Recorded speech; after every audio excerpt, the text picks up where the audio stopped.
इस कहानी की शुरुआत होती है एक डांसिंग हॉल को दिखाते हुए, जिसको तुड़वा कर एक शॉपिंग मॉल बनाने का प्लान किया जा रहा था। और आज यहाँ पर एक पैरानॉर्मल इन्वेस्टिगेटर औरत को बुलाया होता है जो भूतों आत्माओं को भगाने में माहिर होती है। वो अपनी ताकतों से बाहर ही खड़े होकर इस डांसिंग हॉल से एक लड़की की आत्मा को भगाने की कोशिश कर रही थी। उस लड़की का नाम मेरी था, जो यहाँ पर डांसर हुआ करती थी और पिछले कई सालों से उसकी आत्मा यहाँ फंसी हुई है और वही है जो इस जगह को तोड़ने यहाँ पर काम शुरू होने नहीं देती। पैरानॉर्मल इन्वेस्टिगेटर अब खुद बाहर ही खड़ी होकर अपनी आत्मा को अंदर भेजती है, पर तभी पीछे से मेरी की आत्मा आकर उसका गला पकड़ लेती है, जिससे वो काफी जख्मी हो गई। अब इस चीज का एहसास बाहर खड़ी औरत को भी हो रहा था। ये देखकर यहाँ पर मजदूर जो तोड़फोड़ का काम कर रही थी और इस बिल्डिंग का डीलर बहुत डर जाती है, फौरन यहाँ से भाग निकलती है। यहाँ पता चलता है कि ये चौथा ग्रुप है जो अपने मिशन में नाकाम रहा। इस डांसर डांसिंग मेरी की आत्मा को नहीं बता पाया। एक कंस्ट्रक्शन कंपनी है जो कब से ही काम करना चाह रही है पर कर नहीं पा रही है। ये कंपनी बिल्डिंग्स को तोड़फोड़ करने गिराने का काम करती थी और उसे नए सिरे से बनाने का। इसके बाद हम एक लड़के केंजी को देखते हैं जो उस कंस्ट्रक्शन कंपनी में ही जॉब करता था। उसकी ऑफिस में हर जगह डांसिंग मेरी की ही बातें चल रही थी। आज जब वो खाना खा रहा था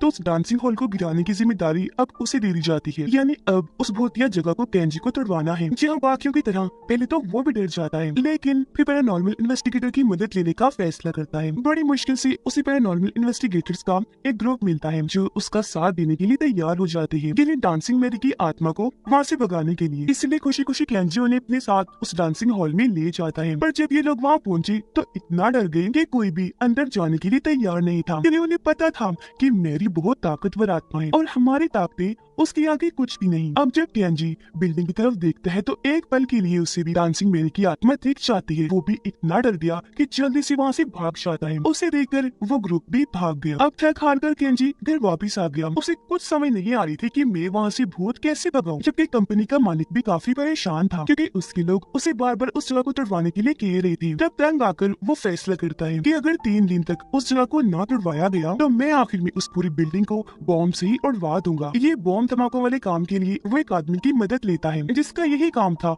और वो आदमी काफी खतरनाक था। अब जब केंजी होटल में बैठकर खाना खा रहा था तो वो कुछ लड़कियों की बातें सुन लेता है। वो एक स्टूडेंट की बात कर रही थी जो एक पैरानॉर्मल इन्वेस्टिगेटर थी जिसका नाम युगी था। उसकी ताकतें थी कि वो भूतों को देख सकती थी, उनसे बात कर सकती थी और भूतों की आत्माओं को सुकून दिला सकती थी। इसके अलावा उसके पास कुछ और ताकतें थी जो बेहद कमाल थी। ये बातें सुनकर केंजी फौरन उन लड़कियों के पास जाता है, कहने लगा कि प्लीज इस लड़की के घर का पता मुझे दे दो, मुझे इसकी मदद चाहिए, मैं बेहद परेशान हूँ। जिसके लिए वो लड़कियां मान गई और अब केंजी उसके घर का पता लेकर फौरन निकल जाता है। युगी के घर जब वो पहुंचा दरवाजा खुला था। आवाज लगाने पर जब अंदर से कोई ना आया तो केंजी ही अंदर घुस गया। जहाँ उसे युगी बहुत ही बुरी हालत में मिलती है। उसने हाथ में चाकू पकड़ रखा था क्योंकि अपनी कलाई काट ली थी। बुरी तरह बेहोश पड़ी थी, जिससे हम जान पाए कि वो अपनी जिंदगी से तंग है, इसीलिए उसने अपनी जान लेने की कोशिश की। ये देखकर वो इतना डर गया कि बेकाबू होकर वहीं गिर जाता है, पर खुद को संभाल कर युगी को फौरन हॉस्पिटल लेकर जाता है, जिससे उसकी जान बच गई। पर वो भी घर नहीं जाता,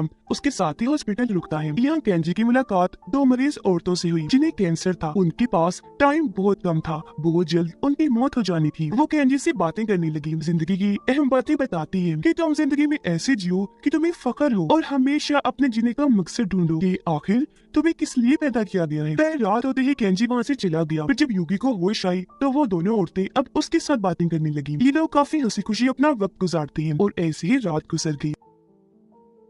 अगली सुबह होते ही युगी को हॉस्पिटल से छुट्टी मिलती, जहाँ उसे लेने केंजी पहुंच जाता है और उसे अपनी सारी परेशानी बता देता है। उधर कंपनी का मालिक भी उस खतरनाक आदमी को बुलाकर सारा प्लान समझा देता है कि क्या करना है और कैसे करना है, जिस पर खतरनाक आदमी मान गया, इस मिशन को ले लेता है और कहता है कि अब से जो भी होगा वो मेरे हिसाब से किया जाएगा। केंजी अब युगी से मदद मांगता है, तब वो मदद करने को तैयार तो हो गई, साथ में बता देती है कि मैं भूतों आत्माओं को भगाने का काम नहीं करती, बल्कि मैं तो आत्माओं को सुकून शांति दिलाने का काम करती हूँ, उनसे बात कर सकती हूँ, उन्हें देख सकती हूँ। अब केंजी काफी हैरान था कि ये कैसे भूतों को देख सकती है। कहता है कि तुम्हारी इस खूबी से मैं बहुत मुतासिर हुआ। युगी कहती है ये कोई बड़ी बात नहीं, हर कोई भूतों को देख सकता है। ये कहकर वो केंजी का हाथ पकड़ लेती है, जिसके फौरन बाद बाद केंजी को आसपास का सब कुछ ब्लैक एंड व्हाइट इन्हीं रंगों के बगैर काला सफेद दिखाई दे रहा था। इस काली सफेद दुनिया में केंजी आसपास देख ही रहा था कि तभी उसे कुछ दूर खड़ी एक लड़की की आत्मा दिखाई देती है, जिससे वो इतना डर गया कि जोर जोर से चिल्लाने लगता है। और अब जैसे युगी उसका हाथ छोड़ती है, सब वापस से नॉर्मल हो जाता है। लड़की का भूत भी वहाँ से गायब हो गया और सब उसे पहले जैसा रंगीन दिखने लगा। हम समझ पाए कि युगी का हाथ पकड़ने से अब केंजी भी भूतों आत्माओं को देख सकता है। जिसके बाद ये दोनों डांसिंग हॉल में जाते हैं और यहाँ युगी अपना काम शुरू करती है और दोनों बिल्डिंग के अंदर आ जाती है। अंदर आते ही युगी को कुछ ख्याल आने लगे, जिसमें वो एक गिटार वाले लड़के को देखती है जो इस डांसिंग हॉल में डांस देखने आया था। जो लड़कियां डांस कर रही थी उनमें सबसे खूबसूरत मेरी थी। युगी ये भी देखती है कि सालों से मेरी की आत्मा यहाँ फंसी हुई है। फिर अचानक ही उसका दम घुटने लगा, क्योंकि मेरी की मौत भी दम घुटने की वजह से हुई थी। उसकी तबीयत इतनी खराब हो गई कि फौरन वही बेहोश हो जाती है। ये देखकर केंजी जल्दी से उसके पास आया। उसने युगी का हाथ जैसे पकड़ा तो उसे मेरी की आत्मा साफ साफ दिखाई दे रही थी, जो उसकी बहुत ही पास खड़ी थी। थोड़ी ही देर में युगी को होश आ गई। उसे सारी बात पता चल गई थी। केंजी जब उसे गाड़ी में लेकर आया तो युगी उसे बताती है कि वो गिटार वाला लड़का मेरी का दोस्त था। दोनों एक दूसरे से प्यार करती थी, मगर अचानक वो गिटार वाला लड़का उसका दोस्त गायब हो गया। मेरी की आत्मा ज्यादा किसी खास मकसद के लिए नहीं, बस अपने दोस्त की वापस लौटने का इंतजार कर रही है और इसी मकसद के लिए वो सालों से इस बिल्डिंग में फंसी हुई है, क्योंकि वो मर तो गई थी पर आखिरी वक्त में अपने दोस्त से ना मिलने की वजह से उसकी आत्मा को सुकून नहीं मिल रहा। युगी ये भी जान गई थी कि वो गिटार वाला लड़का मर गया है, इसीलिए वो सोचती है कि अगर हम मेरी की आत्मा और उस लड़के की आत्मा को आपस में मिलवा दें तो दोनों की आत्माओं को सुकून मिल जाएगा। पर कोई भी ये नहीं जानता था कि उस लड़के की मौत कहाँ हुई और उसकी आत्मा कहाँ मिल सकती है, जिसके लिए अब उन्हें दुनिया भर की भूतों आत्माओं से बात करनी होगी, क्योंकि वही बता सकती है कि उस लड़के की आत्मा उनके साथ है या कहाँ है। तो अब वो अपने इस मिशन के लिए निकल जाती है। सबसे पहले वो मिलती है एक किसान की आत्मा से। उसे मेरी के दोस्त की तस्वीर दिखाकर उसके बारे में पूछती है, पर जब कोई फायदा नहीं हुआ वो एक मरे हुए सोल्जर की आत्मा से मिलती है। यहाँ से भी कुछ हासिल ना हुआ तो वो एक स्कूल की खौफनाक आत्मा से मिलती है जिसका आधा जिस्म था ही नहीं। यहाँ से फिर वो लोग उन लोगों की आत्माओं से मिलने चाहती है जिन्होंने खुद अपनी जान ली थी। फिर एक हॉस्पिटल में गई जहाँ उनके आसपास बहुत सारी आत्माएं थी जिनसे भी ये लोग बात करते हैं। फिर जाते हैं कब्रिस्तान और उन लोगों की आत्माओं से मिलते हैं जो सुकून से रह रही है, इन्हें जिनकी आत्माओं को सुकून शांति मिल गई थी। यहाँ भी उसके बारे में पूछने पर इन्हें मेरी की दूसरी आत्मा के बारे में कुछ पता नहीं चल पाता, किसी ने भी उसे नहीं देखा था। सारी जगहों से नाकाम होने के बाद वो वापस अपनी गाड़ी की तरफ आने लगी जहाँ कुछ गुंडे उनकी गाड़ी को लूट रहे थे। केंजी फौरन भागकर गाड़ी की तरफ गया, गुंडों को रोकने की कोशिश करता है पर वो उल्टा उसका ही मजाक बनाकर उसे पीटने लगती है। ये देखकर युगी को अपना पुराना वक्त याद आने लगा जहाँ उसे भी स्कूल में ऐसे ही तंग किया जाता था। उसे इतना परेशान किया जाता था कि वो अपनी जिंदगी से तंग आ चुकी थी, इसीलिए उसने कलाई काटकर अपनी जान लेने की कोशिश की। अब पुरानी बातें सोचकर युगी के सर में दर्द होने लगा। वो परेशान थी, इसलिए उसकी ताकतें आउट ऑफ कंट्रोल हो जाती है। उसकी तबीयत भी खराब होने लगी। ये ताकतें फैलते फैलते उन लड़कों तक भी चली गई, इसीलिए वो केंजी को छोड़कर आपस में ही लड़ने लगी, एक दूसरे को ही चाकू से मारने लगती है। बचे हुए गुंडे ये देखकर बहुत डर जाती है, फौरन वहाँ से भाग गई और युगी भी बेहोश हो जाती है।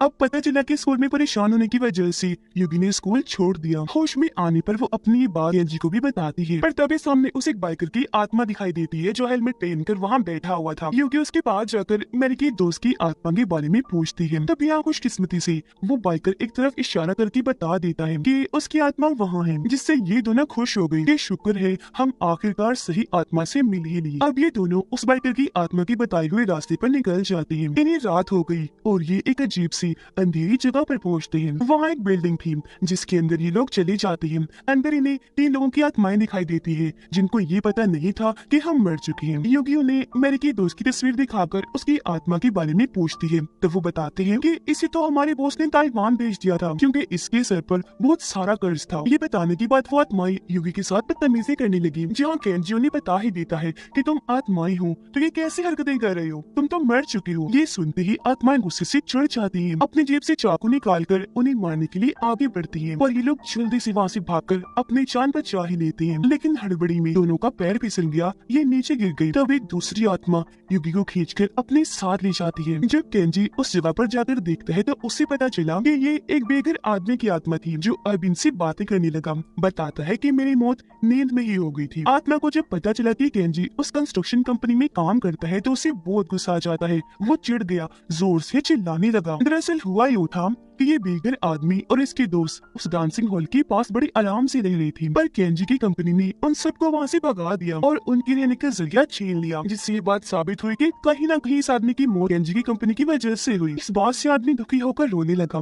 फिर उन दोनों को अपनी लाश भी दिखाता है, जो अब स्केलेटन इन्हें ढांचे बनकर गल सड़ रही थी और आत्मा यहाँ भटक रही थी। आदमी कहता है कि मुझे सुकून चाहिए, अगर मेरे लिए कोई दुआ करेगा तो मेरी आत्मा को सुकून मिल जाएगा। ये सुनते ही केंजी और युगी हाथ उठाकर उसके शांति सुकून के लिए दुआ करते हैं, जिससे थोड़ी ही देर बाद उसकी आत्मा चमकने लगी। मतलब उसे सुकून मिल गया था। अब ये गायब होने वाला था, मगर उससे पहले उन दोनों को एक महल के बारे में बताता है, जहाँ पर कर्ट्स वाली एक आत्मा है जो मेरी के दोस्त की आत्मा को ढूंढने में इनकी मदद कर सकती थी। इसके फौरन बाद ये दोनों उस महल के लिए निकल गई। अंदर जब ये आई तो इनकी मुलाकात कर्ट्स वाली आत्मा से होती है। इसका ये नाम इसलिए था क्योंकि उसके जिस्म पर कई जगह हथियार और खंजर घुसे हुए थे, तो ढेर सारे कर्ट्स थे। ये आदमी केंजी, युगी और इनके मिशन के बारे में पहले से ही जानता था और इसे ये भी पता चल गया था कि इन दोनों ने बेघर आदमी की आत्मा को सुकून दिलवाया है। वो आदमी खड़ा हुआ बताता है कि हाँ, मैं तुम्हारी मदद करूंगा मेरे की दोस्त की आत्मा को ढूंढने के लिए, जिसकी आत्मा को इस वक्त ताइवान में कुछ गुंडों की आत्मा ने पकड़ा हुआ है। जिसके बाद ये तीनों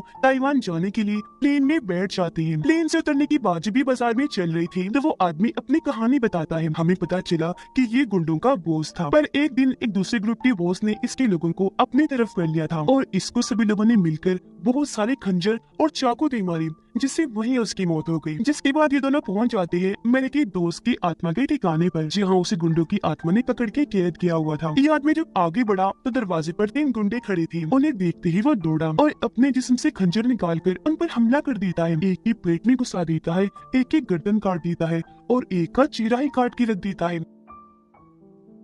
अब रास्ता साफ हो गया था, इसलिए लोग आगे बढ़े और एक काफी बड़े गोदाम में आ जाते हैं, जहाँ पर गुंडों की बहुत सारी आत्माएं थी जो अब इनकी तरफ बढ़ने लगी। योगी उनसे उस आत्मा के बारे में पूछती है, पर वो कोई जवाब नहीं देती। ये लोग ऐसे काबू आने वाले नहीं थे, तो उनसे भिड़ने का प्लान बनाता है कर्ट्स वाला आदमी। वो अपने जिस्म से खंजर और चाकू निकाल कर उनसे लड़ने लगा। जो भी आगे बढ़ रहा था वो उन्हें काट काट कर बुरा हाल कर देता है और वो उन आत्माओं का ढेर लग गया। इस बीच फायदा उठाकर केंजी और योगी वहाँ से निकले और मेरी के दोस्त की आत्मा को ढूंढने लगते हैं, लेकिन रास्ते में एक गुंडे की आत्मा आकर उन्हें डरा देती है। फिर एक चीज मारकर केंजी पर वो हमला कर देता है, पर तभी यहाँ कर्ट्स वाला आदमी आकर इन्हें बचाता है। वो उस आत्मा से दोनों को छुड़वाकर उसे बहुत बुरा पीटता है। एक आत्मा उसे आकर रोकने लगी, लेकिन वो उसका हाथ ही पकड़ के काट देता है। जब वो इन सब की पिटाई कर रहा था तो उसे याद आता है कि तो उसी गैंग के गुंडे हैं जिन्होंने मुझ पर हमला किया था और इतनी बुरी मौत दी थी, जिसमें मेरे लोग भी शामिल हैं। ये जानकर उसे और गुस्सा आने लगा और अब वो अपना बदला लेने का ठान लेता है। वो बहुत जोश में आकर सभी आत्माओं को मारकर ढेर कर देता है और वहाँ हर तरफ आत्माओं की लाशें नजर आती है। उधर केंजी और युगी को आखिरकार वो मिल ही जाता है, जिसे जेल में बंद किया हुआ था। ये दोनों उसे वहाँ से आजाद करके कर्ट्स वाले आदमी के पास आते हैं, पर क्योंकि मेरी की दोस्त की आत्मा को ढूंढने में उसने इनकी मदद की थी, एक अच्छा काम किया था, इसीलिए उसकी आत्मा को भी सुकून मिल जाता है। जहाँ पहले उसकी आत्मा बेचैन थी और वो भी वहाँ से गायब हो जाता है। ये लोग मेरी की दोस्त की आत्मा को अपने साथ बिठाकर उसे मेरी से मिलवाने के लिए ले जाने लगते हैं और वो उससे मिलने से हिचकिचा रहा था। कहता है कि मैं मेरी से नहीं मिलना चाहता, वो मुझसे नाराज होगी, बहुत गुस्सा करेगी। तब योगी उसे समझाती है कि ऐसा कुछ नहीं है, वो तो तुमसे इतना प्यार करती है कि सालों से तुम्हारा इंतजार कर रही है। अब ये इंतजार वाली बात सुनकर वो मेरी से मिलने के लिए खुशी खुशी तैयार हो जाता है। पर दूसरी तरफ कंस्ट्रक्शन कंपनी के वर्कर्स डांसिंग हॉल को उड़ाने के लिए वहाँ बॉम्ब वगैरह लगा चुके थे। अब सफर के दौरान मेरी का दोस्त बताता है कि आखिर हुआ क्या था, जहाँ से हम इन दोनों की कहानी जान पाती है। असल में इस लड़की ने पहली बार मेरी को डांस करते हुए देखा था, तो वो इसे काफी पसंद आ गई। उसने इससे दोस्ती कर ली, ये जानते हुए भी कि वो गूंगी और बहरी है, मतलब न सुन सकती है और न ही बोल सकती है, क्योंकि वो ज़हीनी इतनी थी कि बस म्यूजिक वाइब्रेशन को महसूस करके ही डांस करती थी। फिर आहिस्ता आहिस्ता इन दोनों ने एक साथ वक्त गुजारना शुरू किया और इन्हें प्यार हो गया। इसने मेरे से वादा किया था कि हम शादी करके एक हो जाएंगे और मैं जिंदगी भर तुम्हारा साथ निभाऊंगा, तुम्हें एक अच्छी खुशियों वाली जिंदगी दूंगा। वो फिर एक घर खरीदता है, जिसे मेरी को दिखाने वो ले जाता है। वो उसे बताता है कि आज रात मैं तुम्हें लेने आऊंगा, फिर हम शादी कर लेंगे और हमेशा यही रहेंगे। लेकिन शाम को आने से पहले मैंने एक बहुत जरूरी काम करना है, मैंने कुछ गुंडों से निपटना है। तब उसकी इस बात का जवाब मेरे लिखे देती है, कहती है कि मुझे तुम पर यकीन है और मैं हमेशा ही तुम्हारे आने का इंतजार करूंगी। ये कहकर वो गले लगी और और उसका दोस्त निकल गया। वो जब गुंडों के पास आया तो उन्होंने इसी ताइवान भिजवाकर मरवा दिया। उधर मेरिका डांस शुरू होने से पहले ही उसका इनहेलर गुम हो गया क्योंकि उसे दमा था, तो सांस लेने में वो इनहेलर इस्तेमाल करती थी, पर वो ना मिलने पर मेरिका सांस उखड़ने लगा, उसका दम घुटने लगता है और इस तरह उसकी तड़प तड़प की मौत हो गई। अब उसकी मौत पर सबको इतना दुख हुआ कि उन्होंने इस डांसिंग हॉल को ही बंद करवा दिया, जिसके बाद मेरी की आत्मा यही रुककर हमेशा अपने दोस्त के वापिस आने का इंतजार करती रहेगी।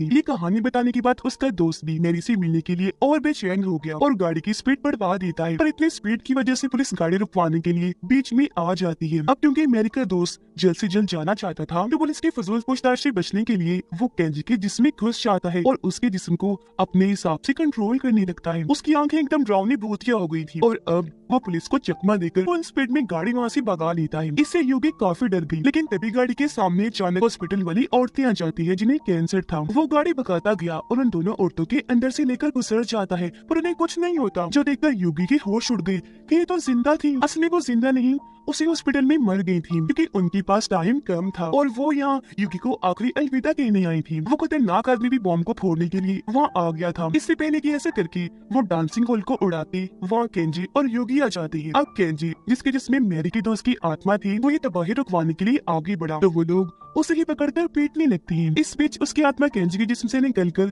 डांसिंग हॉल की तरफ बढ़ने लगती है मेरी के पास जाने के लिए। वो तो बिल्डिंग के अंदर चला जाता है, पर वो सारे लोग केंजी को ही पकड़ लेते हैं और उसके हाथ से बॉम्ब का बटन दबाते हैं। अंदर उसके दोस्त को मेरी की आत्मा मिल गई, खुशी खुशी उसकी तरफ बढ़ने लगा। पर इससे पहले कि दोनों की आत्माएं एक साथ मिलती, वहाँ लगे सारे बॉम्ब फटना शुरू हो जाते हैं और ये बिल्डिंग चुटकियों में ही तबाह बर्बाद होकर कई टुकड़ों में बढ़ जाती है। ये देखकर सारे लोग तो खुश थे, पर केंजी और योगी दुखी होकर रोने लगी क्योंकि उन दोनों के मिलने से पहले इन्होंने धमाका कर दिया और वो नहीं मिल पाए और इनकी मेहनत जाया हो गई, ये हार गए। इस वजह से केंजी को इतना गुस्सा आया कि वो अपने बॉस और वर्कर साथियों पर हमला करके उन्हें पीटने लगता है। काफी देर तक वो उनसे लड़ता रहा, पर तंग आकर खतरनाक आदमी के लोग उसे पीटने लगे, जिससे वो वहीं गिर गया और उसे शांत होना पड़ा। सारे लोग तो खुशी मनाकर वहाँ से चले जाते हैं, पर वहाँ सिर्फ बचती है तो केंजी और योगी, जो इस वजह से बहुत ज्यादा उदास थी। पर तभी उन्हें टूटे हुए मलबे के बीच मेरी और उसका दोस्त दिखाई देते हैं, जिनकी आत्माएं बिल्कुल ठीक थी और अब आखिरकार वो एक दूसरे के गले से लगकर